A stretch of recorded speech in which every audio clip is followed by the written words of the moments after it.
సువార్త 2వ అధ్యాయము 41, 42. లూకా సువార్త 2వ అధ్యాయము 41, 42 వచనాలు చదువుతున్నాను పిల్లల. కొంచెం గట్టిగా చదవండి, మెడుతున్నాను. పస్కా పండుగప్పుడు ఆయన తల్లిదండ్రులు ఏటేటా యెరూషలేమునకు వెళ్తూ ఉండేవారు. ఆయన 12 వారైనప్పుడు ఆ పండుగను ఆచరించటపై వారుల చొప్పున వారు యెరూషలేమునకు వెళ్ళిరి. గమనిస్తే ఏటేటా యెరూషలేమునకు వెళ్ళుట అనేటువంటి మాట మనకు జ్ఞాపకం వస్తుంది. ఆ కాలంలో పాత నిబంధన కాలం సంగతి కొంచెం చెప్తున్నాను. కొత్త నిబంధన కాలంలో ఈనాడు సంఘం ఉన్నది, కానీ పాత నిబంధన కాలంలో దేవుని ఆలయం ఉంది. మొదటి ఆలయం సొలొమోను కట్టించాడు. అది పడగొట్టబడింది 526 సంవత్సరంలో BC పడగొట్టబడింది బబులోను వాళ్ళు. మళ్ళా తిరిగి దేవుడు చేస్తారు. ఎజ్రా, నెహెమ్యా మరియు వారితో జెరుబ్బాబెలు మొదటి వారితో 2వ ఆలయం కట్టబడింది. అది కొనసాగిస్తుంది. ఈ ప్రమోషించడం కూడా ఉంది. సరే, ఈ మాటను బట్టి ప్రార్థన చేసుకొని మనం ముందుకు వెళ్దామండి. ఇప్పుడు 2వ అధ్యాయంలో సర్వశక్తిమంతుడా, సర్వోన్నతుడా, మహోన్నతుడా, మీ స్తోత్రాలు.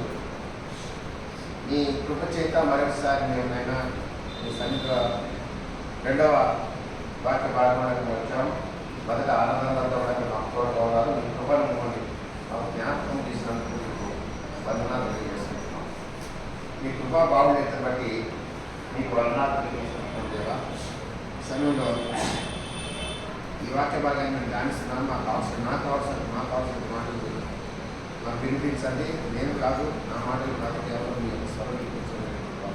నన్ను మీ కృప చేత జ్ఞాపకం చేసుకుని వందనాలు చేసుకుని వచ్చిన వారు స్వరాలు రాలేకపోయేవాళ్ళు మీరు జ్ఞాపకం చేసుకుంటారు. ఈ కుటుంబాన్ని విన్నపాలు మా కుటుంబ రక్షకులు పేర్కొన్నాడైనా పరిశుద్ధులైన చేసినాం. పస్కా పండుగ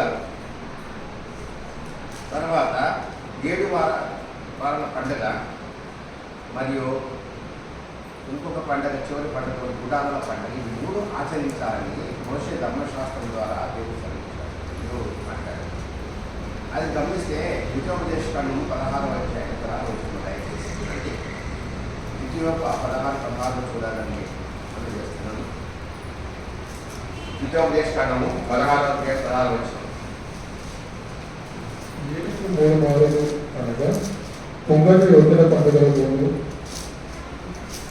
వారపు పండుగలలోను, పర్ణశాలల పండుగలలోను నీ దేవుడైన యెహోవా ఏర్పరచుకున్న స్థలమున నీ మగవారందరూ ఆయన సన్నిధిని కనబడవాలి. ఆనాడు దేవుడు పస్కా యెహోవా దేవుడు మోషేకి వాళ్ళు అరణ్యంలో ఉన్నప్పుడు, ప్రయాణంలో ఉన్నప్పుడు 3 పండుగలు ఆచరించాలని చెప్పారు. ఒకటి పస్కా, 2వది 7 వారాల పండుగ, దాన్ని మనం పెంచకోస్తారు. 3వది గుడారాల పండుగ. ఇవి ఆచరించామని దేవుడు చెప్పాడు, ఆచరించాడు. దాన్ని కొనసాగిస్తూ వచ్చినారు ఇశ్రాయేలు ప్రజలు. ఈ 3 పండుగలను ఆచరిస్తూ వచ్చారు. కనుక ఇక్కడ 2వ అధ్యాయము 42 లూకా సువార్తలో మనం గమనించినప్పుడు ఏమనిపించింది? అక్కడ మనకు ఉన్నటువంటి పరిస్థితుల్లో మనం గమనించినప్పుడు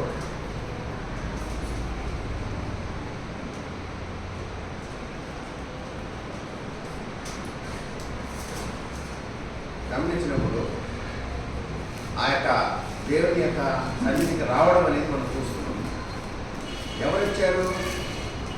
ఎవరొచ్చారంటే ఆ యొక్క మరియమ్మ, యేసేపు వచ్చారు.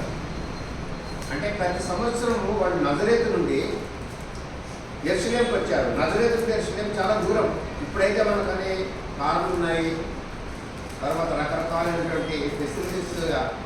క్షణంలో గంటల మన అమెరికాలో వెళ్ళాలంటే వితిన్ షార్ట్ టైం మనం వెళ్ళొచ్చు, ఎక్కడికైనా వెళ్ళొచ్చు. అంత జెట్ విమానాలు ఉన్నాయి, భయంకరమైనటువంటి స్పీడ్తో స్పీడ్తో వెళ్ళేటువంటి సౌకర్యాలు ఉన్నాయి. కానీ ఆనాడు వాడు వెళ్ళాల్సింది ఎట్లంటే వాళ్ళకు ఉండేటువంటి వాహనాలు లేవు, నడక ఎక్కువ ఉండేది. ప్రభువు కూడా నడిచి సేవ చేసేవాడు. నజరేతులు వాడు ఉన్నారు. బెత్లెహేములో ప్రభు పుట్టాడు. నజరేతులు ఆయన పెంచబడ్డాడు. తర్వాత ఈజిప్ట్కి వెళ్ళారు. తర్వాత మళ్ళీ ఆయన వచ్చి ఇక్కడ ఉండి నజరేతులు ఉండి ఆయన తల్లిదండ్రుల దగ్గర సేవ చేస్తూ 30 సంవత్సరాల దాకా తల్లిదండ్రులు విధేయుడుగా ఉన్నారు. ఆ తర్వాత బాప్తిజం తీసుకున్న తర్వాత ఆయన ఆచరించాడు.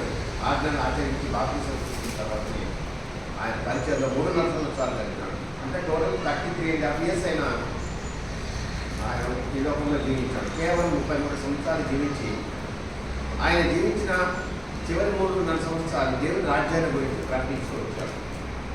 కనుక ఆయన తల్లిదండ్రులు అయినటువంటి యేసేపు మరియమ్మ ఇద్దరు కూడా ఎలా పెంచినారు అనేది ఒకసారి మనం నేర్చుకోవాలి. మన పిల్లలు కూడా ఎలా పెంచాలి. ప్రభువుని పెంచినారు, వాళ్ళు దైవభక్తిలో పెంచారు. తర్వాత దేవుని యొక్క ఆయన చిత్తానుసారంగా పెంచుకుంటూ వచ్చారు. అందువలన ఆయన 12 సంవత్సరాలు వచ్చేటప్పటికి అక్కడ ఉండేటువంటి దేవాలయంలో ఉండేటువంటి వారితో ఆయన అర్పించడం ప్రారంభించారు. ఆయన జ్ఞానానికి కూడా ఆశ్చర్యపోయారు. దానికంటే ముందు జరిగిందంటే అంతకుముందు సున్నతి జరిగింది 8వ దినమ ప్రభువుకి. తర్వాత వాళ్ళు 12వ సంవత్సరంలో ప్రతి ఏటా వస్తున్నారంట. వాళ్ళు ఏటేటా వస్తున్నారు, బలులు అర్పిస్తున్నారు. అలాగనే మనం గమనిస్తే దాంట్లో కూడా అందులో ఆడ కూడా ప్రతి ఏటా వచ్చినట్టుగా చూస్తున్నాం. ఎవరంటే మన మొదటి సమయాల గ్రంథం మనం చూస్తే అక్కడ కూడా మనం చూస్తాం చూడండి. మొదటి సమయాల గ్రంథము అందులో కూడా మనం గమనిస్తే వాళ్ళు కూడా ప్రతి ఏటా వచ్చినట్టు చూస్తాం. మొదటి అక్కడెక్కడ ఉందంటే మందిరానికి రావడం గురించి మొదటి సమయంలో 1వ అధ్యాయం 21 ఎల్కానా అని చెప్తారు. మొదటి సమయంలో 1వ అధ్యాయం 21 వచనం చూడండి దయచేసి. ఎల్కానాను అతని ఇంటి వారందరూ యెహోవాకు ఏటేటా అర్పించు బలులను అర్పించుటకు మొక్కుబడి నుంచి పోయి. చూడండి ఎల్కానా సమయలు ఎప్పుడండి? దావీదు కాలంలో సమయలు. ప్రభు కార్యక్రమంలో చాలా సంవత్సరాల తర్వాత ప్రభు ఈ లోకంలో జన్మించినాడు నడుపుదారిగా. సో అప్పటి నుంచి అంటే మోషే ధర్మశాస్త్రం ప్రకారం దేవుడు ఆజ్ఞలించిన కాడి నుంచి ఆచరిస్తూనే వస్తున్నారు. ఇప్పుడు కూడా ఫస్ట్ ఆచరిస్తారు వాళ్ళు. ఇప్పుడు ఉండే ఇశ్రాయేలు కూడా ఆచరిస్తున్నారు వాళ్ళు. ఎందుకంటే ధర్మశాస్త్రంగా పాటిస్తున్నారు కాబట్టి వాళ్ళు ఆచరిస్తూ వస్తున్నారు. తర్వాత ఈ గుడారి పండుగలు రకరకాల వాళ్ళ యొక్క హెబ్రీ భాషలో ఆ పండుగలన్నీ ఉంటాయి, ఆచరిస్తూ వస్తున్నారు. ఈ పస్కా పండుగ వచ్చినటువంటి మాటలు ఎందుకు వచ్చినాయి? ఎక్కడ మనం పస్కా మీదే కాన్సన్ట్రేషన్ చేస్తాము. ఇతర పండుగల కంటే మనం పస్కా అంటే తెలుసుకున్నాం చూడండి. నిర్గమాకాండం 12వ అధ్యాయము 1 నుంచి గమనించవచ్చు. 1 నుంచి 7 వచనాలు చదువుకున్నాం చూడండి. నిర్గమాకాండం 12వ అధ్యాయం 1 నుంచి 7 వచనాలు. మోషే అహరోనులు ఐగుప్తు దేశంలో ఉండగా యెహోవా వారితో ఇలా ఉత్తరవించెను. నెలలో ఈ నెల మీకు మొదటిది. ఇది మీ సంవత్సరమునకు మొదటి నెల. మీరు ఇశ్రాయేలుల సర్వ సమాజంతో ఈ నెల 10వ నాడు వారు తమ తమ కుటుంబముల లెక్క చొప్పున ఒక్కొక్కరు గొర్రె పిల్లనైనను మేక పిల్లనైనను అనగా ప్రతి ఇంటికి ఒక గొర్రె పిల్లనైనను ఒక మేక పిల్లనైనను తీసుకున్నదని ఆ పిల్లలు తినటకు ఒక కుటుంబము చేరకపోయే కదా వారు వారి పొరుగువారును తమ లెక్క చొప్పున దాన్ని తీసుకునే గలరు. ఆ గొర్రె పిల్లలు దృష్టితో ప్రతి వారిని భోజనము పరిమితిని బట్టి వారిని లెక్కపోవడం. నిర్దోషమైన ఏడాది మొదలను తీసుకునేవారు. గొర్రెలలో నుండి ఎక్కడైనా మేకలలో నుండి దాన్ని తీసుకునేవారు.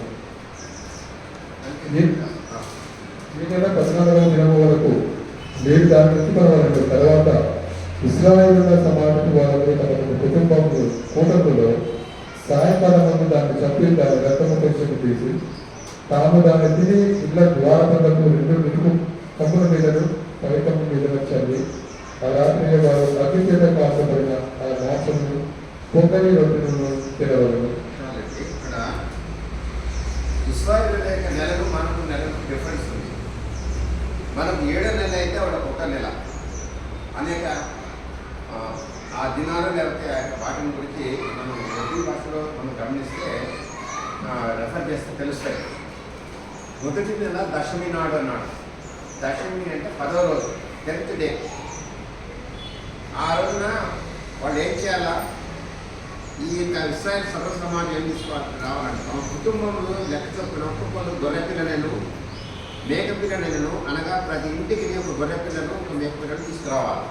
10వ రోజున, మొదటి నెల 10వ రోజున తీసుకొచ్చి ఏం చేయాలి చూడండి, ఆ పిల్లలు తినుటకు, ఆ పిల్లలు తింటకు కుటుంబం చాలా ఇంటికి గొడవకి ఆ పిల్లలు తినుటకు ఒక కుటుంబం చాలా పోయినట్లా వాడును వాని పొరుగు వాడును తన లెక్క చొప్పున దాన్ని తీసుకురావాలి. ఆ గొర్రె పిల్లను భోజించడం ప్రతి వాని భోజనము పరిమితి లెక్కింపవలను. నిర్దోషమైన ఏడాది మగ పిల్లలు తీసుకున్నవారు ఈ గొర్రె పిల్లల నుండి అయినను మేకల నుండి దాన్ని తీసుకునవచ్చు. ఈ నెల 14వ దినం వరకు దాన్ని ఉంచుకునేవారు. తర్వాత ఇశ్రాయేలు సమాజం వారందరూ తమ తమ కూటంలో సాయంకాలం ముందు దాన్ని చంపి దాని రక్తం కొంచెం తీసి తాము దాన్ని తిని ఇండ్ల ద్వారా పొందకు 2 నిలువకముల మీద పైకమ్ముల మీద చల్లి ఆరాధ్య వారి అగ్నిచేత కాల్చబడినటువంటి ఆ మాంసము పొందడలను దినములను చేరుకులతో దాన్ని తినవాలి. ఇది పస్కా ఆచారం ధర్మశాస్త్ర కాలంలో. కానీ నూతన నిబంధన కాలంలో దీన్ని మనం అన్వయించుకుంటే రక్షణ అని తెలుసుకుంటాం. పస్కా బలి ప్రభు అనే యేసుక్రీస్తే. ఆనాడు ధర్మశాస్త్ర ప్రకారము వారు ఈ మగ పిల్లలను మేక పిల్లలు తీసుకొచ్చి 10వ దినం తీసుకొచ్చి 4 రోజులు అబ్జర్వేషన్లు పెట్టారు. అబ్జర్వేషన్ ఉండాలి 4 రోజులు. దానికి ఎటువంటి రోగం కానీ ఎటువంటి మచ్చ కానీ ఎటువంటి ఏమి ఉండకూడదు. అంటే అంత నిష్కలంకమైనటువంటి గొర్రె పిల్లలు లేకపోతే మేక పిల్లలు తీసుకొచ్చి వాళ్ళు ఆ పస్కా బలిగా అర్పించడం జరిగింది. మన ప్రభువు కూడా నూతన నిబంధన కాలంలో ఆయన లోక పాపంలో మోసుకున్న దేవుని గొర్రెపిల్ల వల్లే ఆయన ఎటువంటి కళంకం లేని వాడుగా ఉంటున్నాడు. అందువల్ల ఆయన తర్వాత కాలంలో ఒక్కసారి బలిగా అర్పించబడి ఆయన తండ్రి యొక్క సన్నిధిలోకి ప్రవేశించాడు. మన కొరకు ప్రధాన యాజకుడిగా ఆయనకు మన పాపంలో పరిహారం కొరకు ఆయన పస్కా పశువుగా బలిగా అర్పించబడి వాడు ఉంటున్నాడు. సరే, మరి దీంట్లో మనం నేర్చుకునేది ఏమిటంటే యెరూషలేముకు వెళ్ళడం. 122వ అధ్యాయము కీర్తనలో 1 వచనం చూస్తాం చూడండి. 122వ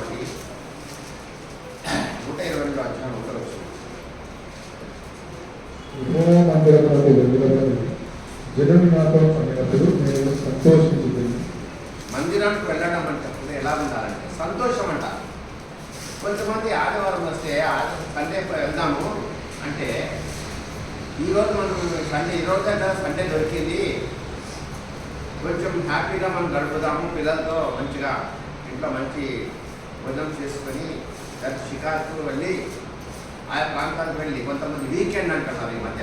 ఈ కొత్తది వచ్చినటువంటి అంటే కల్చర్ ప్రకారం వీకెండ్స్ 2 days ఫామ్ హౌస్కి వెళ్ళడం, పెద్ద పెద్ద నగరంలో అయితే వేరే టూరిస్ట్ స్పాట్కి వెళ్ళడం, ఎంజాయ్ చేయడం, రావడం, ఫోటోలు తీసుకోవడం జరుగుతుంది. కానీ ఈరోజు ఆదివారం నాడు దేవుడు తన మందిరంలోకి ప్రజలు వస్తున్నారా అనేది ఆశిస్తున్నాడు. దావీదు మహారాజు కూడా అదే అన్నాడు. ఏమన్నాడు? యెహోవా మందిరంలో వెళ్తున్నాను ప్రజలు నాకు అన్నప్పుడు నేను ఎంతో సంతోషిస్తున్నాను.